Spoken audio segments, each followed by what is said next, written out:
Good morning, ladies and gentlemen, and thank you for being here. I would like to provide a summary of the training accident that occurred last night involving aircraft from the 101st Airborne Division. At approximately 10 p.m. last night, two of our Black Hawk helicopters were involved in a crash during a planned training flight in Cadiz, Kentucky, that resulted in the death of all 9 service members aboard the aircraft. On behalf of Major General McGee and Command Sergeant Major Knapp, who are currently deployed to Southeast Europe, I would like to express our deepest sympathies to the families of our fallen soldiers. We are currently in the process of notifying their families. Until these notifications are complete, we are unable to provide specific details about our soldiers. We appreciate your patience and respect of the process, and we will provide additional details once all family members are notified. I would like to thank the first responders from Trigg County and the Kentucky State Police for the rapid and professional response and for their continued support.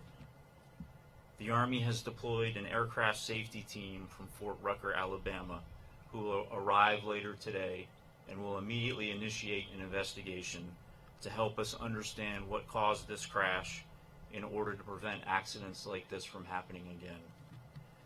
This is a truly tragic loss for our families, our division, and Fort Campbell, and our number one priority is caring for the families and the soldiers within our Combat Aviation Brigade. Our entire Fort Campbell community is surging resources in support, and our thoughts and prayers are with these families and these soldiers during this difficult time. Ladies and gentlemen, Governor Beshear would like to deliver some short remarks.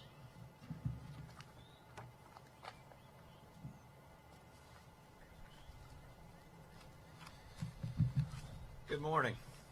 Today is a tough and a tragic day for Kentucky, for the Fort Campbell, and for the 101st. The 9 individuals we lost are children of God. They will be mourned and missed by their families, by their communities. We are blessed to live in the freest country in the history of planet Earth, but we must remember that that freedom relies on those who are willing to serve, some of which pay the ultimate price. We know a lot about loss in Kentucky, especially these last 3 years. We're going to do what we always do. We're going to wrap our arms around these families. And we're going to be there with them, not just for the days, but the weeks and the months and the years to come. We're going to let them know that they are loved, they are special. And if they'll allow us to carry some of their grief, we'll do that for as long as we can. My faith teaches me that while the body is mortal, the soul is eternal, and we will see them again.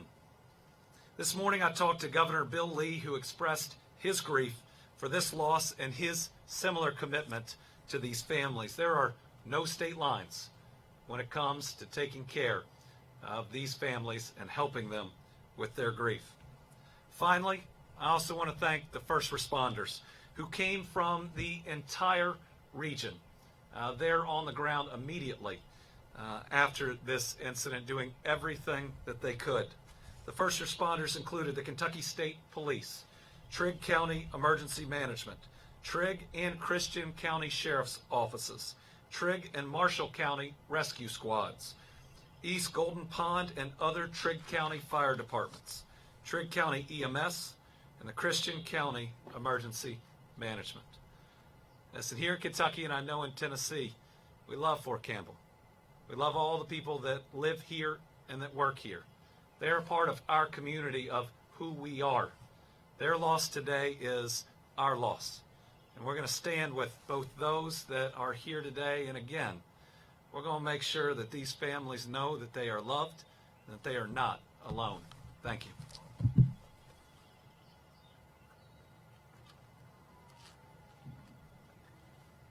Ladies and gentlemen, I'm prepared to answer your questions.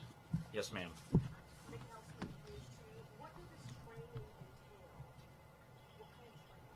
Yes, ma'am. This was a training progression, and specifically they were flying a multi-ship formation, 2 ships under night vision goggles at night. Yes, sir.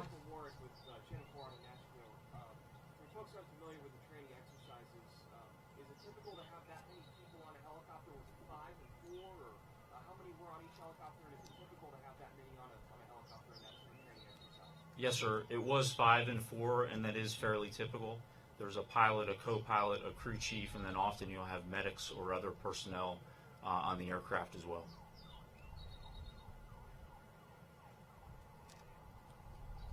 Yes, ma'am.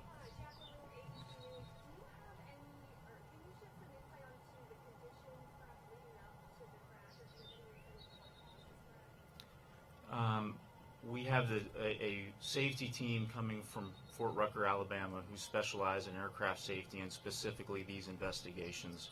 We hope to have them on the ground sometime later today, and they're bringing a very diverse and talented team that will look at every possible contributing factor. And I think in a short time we will have a much better understanding of what may have contributed to this accident. Yes, ma'am.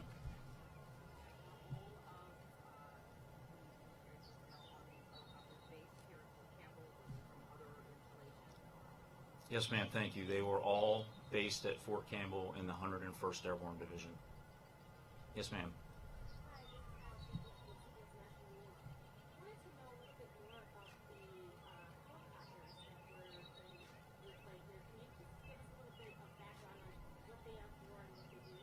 Yes, ma'am. They were a variant of the Black Hawk.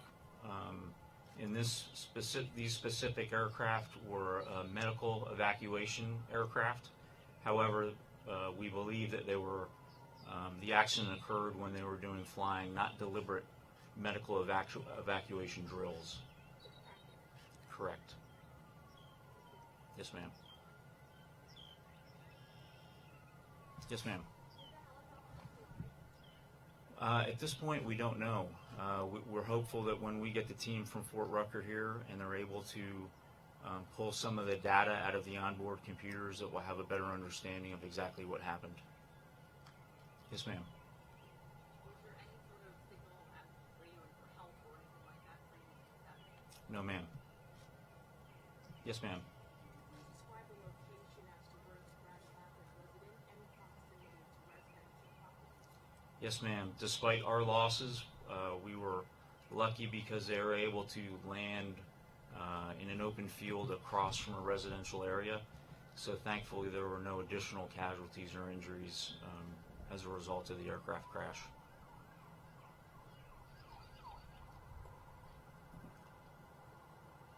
Yes, sir. Jerry with ABC out of Nashville.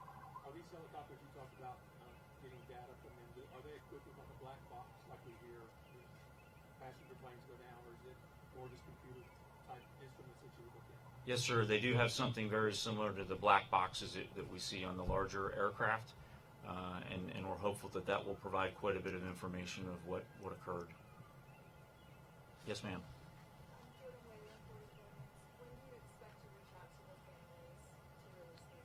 Yes, ma'am. We started next of kin notification early this morning. We have some family members that are in the local area that we were able to contact fairly quickly, but we also have some family members across the United States and a few outside of the United States. So that process is ongoing. We're doing everything we can to notify families as quickly as we can, but I don't have a good estimation on when the final notifications will occur. Yes, ma'am. Sir.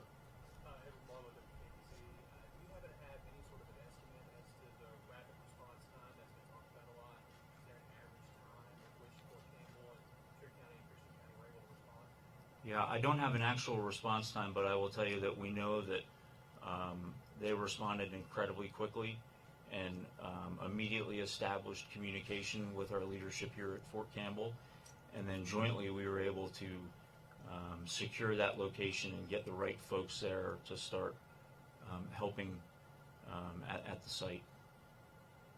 Yes, ma'am. Were there any transports to medical facilities nearby, or was all the soldiers connected? No, ma'am, there were no transports off the crash site. Yes, sir.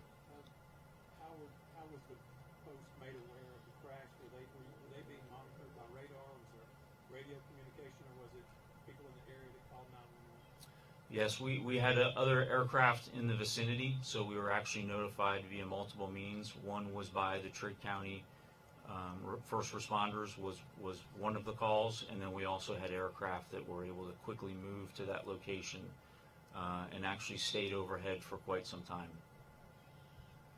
We'll take two more questions. Yes, ma'am. Seems to know with Fox 17 in Nashville, when, to your knowledge, or ever, did something like this happen here at Fort Campbell during a training exercise? That I will have to follow up with you. I'm not sure of the actual date of the last accident, especially to this extent, but I can follow up with you after this with an answer.